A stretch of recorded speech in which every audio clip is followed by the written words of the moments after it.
नमस्कार, आप देख रहे हैं डॉक्टर साहब, आपके साथ मैं हूं मुस्कान। दर्शकों, आज के इस एपिसोड में हम ये बात करेंगे कि अक्सर हम ऐसा देखते हैं कि लोगों का दांत ऊबड़-खाबड़ या आगे पीछे होता है।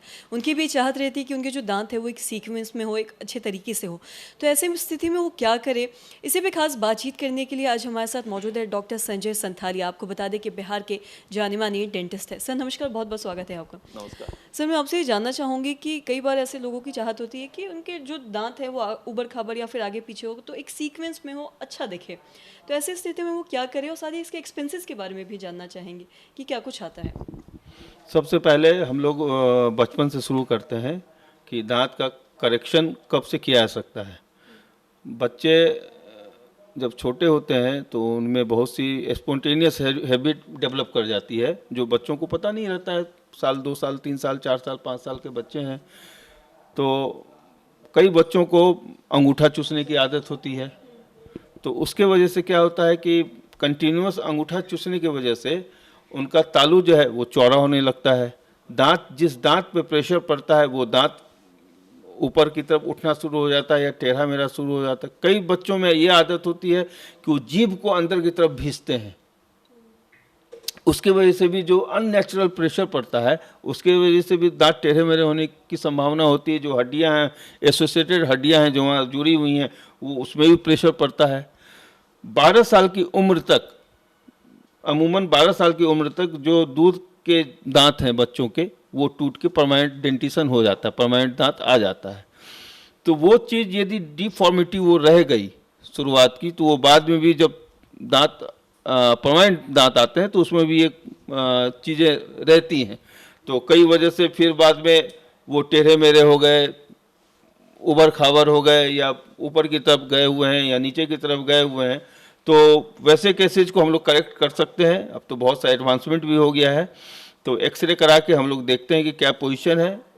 उसके बाद फिर पेशेंट को हम लोग का काउंसलिंग करते हैं कि क्या करना है इसमें, ऐसे केसेज में। तो बहुत केसेज में हम लोगों को चारों तरह का जो फर्स्ट प्रीमोलर है, चारों क्वाड्रेंट का, उसको एक एक प्रीमोलर को हम लोग फर्स्ट प्रीमोलर को निकालते हैं ज़रूरत पड़ने पे।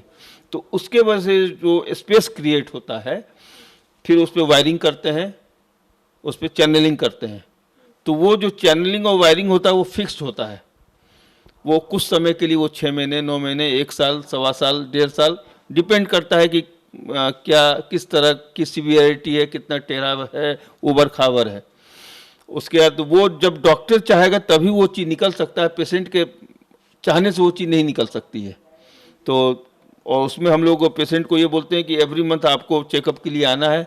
हमको वो इसलिए बुलाते हैं कि कहाँ किस जगह को टाइट करना है, या कुछ ब्रैकेट वहाँ से हट गए तो उसको फिर से ठीक से लगाना है। और मोटा मोटी 1 साल का ट्रीटमेंट होता है, वो करेक्शन हो जाता है। वो दांत जो है एकदम अच्छे शेप में आ जाते हैं। अब नई चीज़ें भी आ गई हैं उसमें कि स्ट्रेट अलाइनर है, हाँ, कई इनविजिबल है, जो कि पैसे वाले लोग हैं वो चाहते हैं कि भाई जो ब्रेसेज लगा वो नहीं दिखे। तो अब जो नई नई चीज़ें आ गई हैं वो दांत के निचले हिस्से से हम लोग लगाते हैं। पेशेंट को ब्रेसेज भी लग गया, लेकिन जो बातचीत करेगा पेशेंट तो उसको पता ही नहीं चलेगा कि ब्रेसेज, सामने वाले को पता ही नहीं चलेगा कि पेशेंट सामने वाला व्यक्ति जो है वो ब्रेसेज लगाया हुआ है। लेकिन वो थोड़ा सा कॉस्टली होता है इन कंपेयर टू ट्रेडिशनल जो हम लोग करते हैं, उससे वो कॉस्टली होता है। और साथ ही अगर जिन लोगों के भी दांत ऊबड़ खाबड़ या फिर आगे पीछे होते हैं, तो अगर किसी ये क्या बचपन में भी ठीक किया जा सकता है, जिनमें अगर शुरुआत से ही अगर ये चीज़ें होती हैं, तो कम उम्र में अगर हम 10 से 11 या 12 साल के बच्चे की अगर बात करें तो उस एज में ये ठीक किया जा सकता है? हाँ, जब तक दूध का डेंटिशन है, माने जब तक दूध का दांत है, या मिक्स्ड डेंटिशन है कि 6 साल की उम्र से परमानेंट दांत आना चालू हो जाता है, ठीक है ना। तो जो मिक्स्ड डेंटिशन है उस समय यदि दांत टेढ़े मेढ़े हैं तो एक्सरे करा के, तो उस समय सीरियल एक्सट्रैक्शन करते हैं हम लोग कि जो जहाँ रिक्वायर्ड है उस दांत को, दूध के दांत को वहाँ से हटा दिए, ताकि जो परमानेंट दांत आए वो अपनी जगह पे आए। ये एक फ़ायदा होता है। सर बहुत बहुत शुक्रिया तमाम जानकारी देने के लिए। धन्यवाद। तो आशा करते हैं दर्शकों की जो तमाम जानकारी है आपके लिए लाभदायक रही हो। तो आज की इस वीडियो में इतना ही। अगर आपने अब तक हमारे चैनल को सब्सक्राइब नहीं किया तो तुरंत कर ले, साथ ही हमारे फेसबुक पेज को लाइक करें। वीडियो देखने के लिए आपका धन्यवाद।